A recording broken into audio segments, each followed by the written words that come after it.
A ver, cuando pensamos en los pilotos de la Segunda Guerra Mundial, seguro se nos vienen a la mente británicos, estadounidenses, ¿no?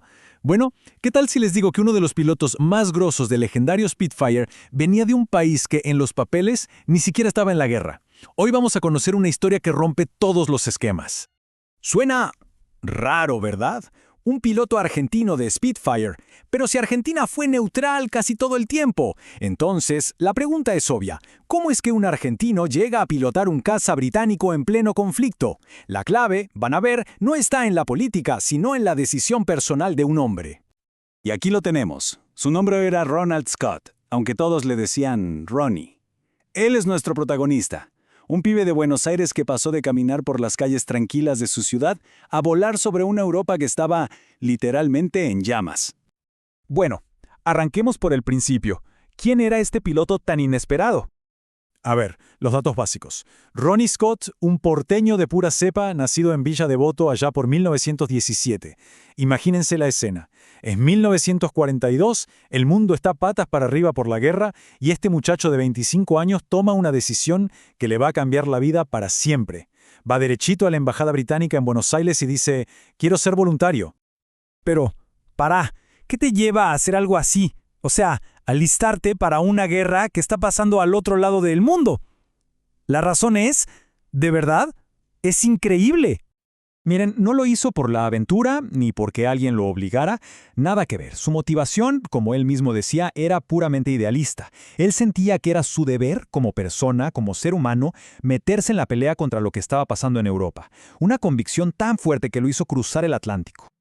Ok, una cosa es tener la convicción y alistarse. Otra muy distinta es estar ahí arriba, en combate.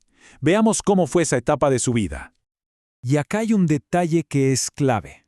Muchos voluntarios iban a la famosa RAF, la Royal Air Force, pero Ronnie Scott no. Él entró al Fleetry Arm. ¿Qué significa esto? Que no era solo un piloto, era un aviador naval. Pertenecía a la Marina Real Británica. O sea, estaba entrenado para despegar y, más difícil todavía, aterrizar en portaaviones, en medio del mar. Una locura.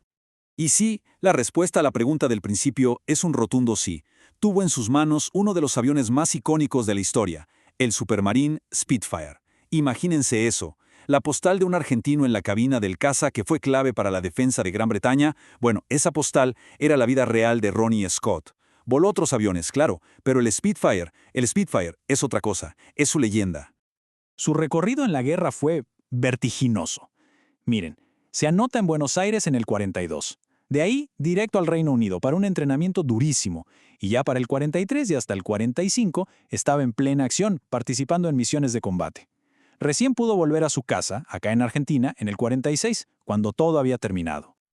Ahora, la historia de Ronnie es increíble, ¿verdad? Pero acá es donde todo se pone todavía más interesante, porque su caso, por espectacular que parezca, no es el único. Es apenas la punta del iceberg. Hasta ahora, estuvimos hablando de una persona, la historia de un hombre y su convicción. Pero la realidad es que Ronnie no estaba solo, para nada. Miren este número. Más de 550. ¡550! Esa es la cantidad de aviadores argentinos que volaron para los aliados. De golpe, la historia de un piloto se transforma en la historia de un grupo enorme de valientes. Y esperen, porque la cosa no termina ahí. Si abrimos el foco y contamos a todos los argentinos que se alistaron en las fuerzas británicas, en el ejército, la marina, la fuerza aérea, en todo, el número salta a cerca de 4.000. ¡4.000! Es una participación voluntaria gigantesca, una de esas que los libros de historia a veces se olvidan de contar. El compromiso fue tan, pero tan grande, que hubo un gesto increíble. Al Escuadrón 164 de la RAF lo apodaron honoríficamente el Escuadrón Argentino-Británico. ¿Por qué? Como un gracias por toda la plata que juntó la comunidad británico-argentina para comprar aviones. Y ojo, no era un escuadrón cualquiera. Tuvieron un rol importantísimo incluso en el famoso desembarco de Normandía. Y bueno, la guerra terminó. Pero para Ronnie Scott, la historia recién empezaba a escribirse de otra manera. Porque, ¿qué pasa cuando la guerra termina y volvés a casa? Su legado estaba lejos de terminar.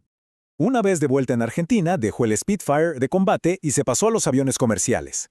Pero la pasión por volar, esa no se la sacó nadie. Escuchen esto, acumuló más de 23,000 horas de vuelo. Es una barbaridad. Y además, siempre se mantuvo en la reserva. Por si las dudas, siempre listo. Y claro, con el paso de los años, Ronnie Scott se convirtió en alguien único, una leyenda viva. Llegó a ser reconocido como el último piloto de Spitfire que quedaba con vida en toda América Latina. Imagínense, el último testigo de una época que ya casi no existe. Y su vida no solo fue extraordinaria, también fue increíblemente larga. Falleció acá en su Buenos Aires querido en abril de 2024. Tenía 107 años. 107. Vivió más de un siglo de historia del mundo. Pero quizá su legado más importante lo construyó al final de su vida, porque hasta el último momento tuvo una lucidez y una vitalidad impresionantes, y gracias a eso se convirtió en el guardián de la memoria. Fue la voz que se encargó de que la historia de todos esos voluntarios argentinos no se perdiera, que no quedara en el olvido. Y la historia de Ronnie Scott nos deja pensando, ¿no? Nos deja con una pregunta flotando en el aire. Detrás de las grandes batallas de los nombres famosos que todos conocemos, ¿cuántas otras historias así, de pura valentía personal, de convicciones profundas, estarán todavía escondidas esperando que alguien las cuente?